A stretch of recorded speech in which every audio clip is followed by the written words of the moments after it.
என்றும் நீதானல்லா உன்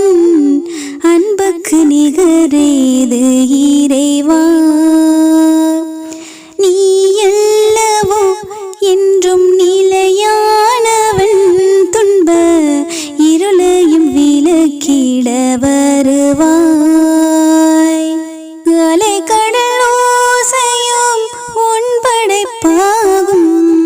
அழகிய பூக்களும் உன் புகழ் பேசும்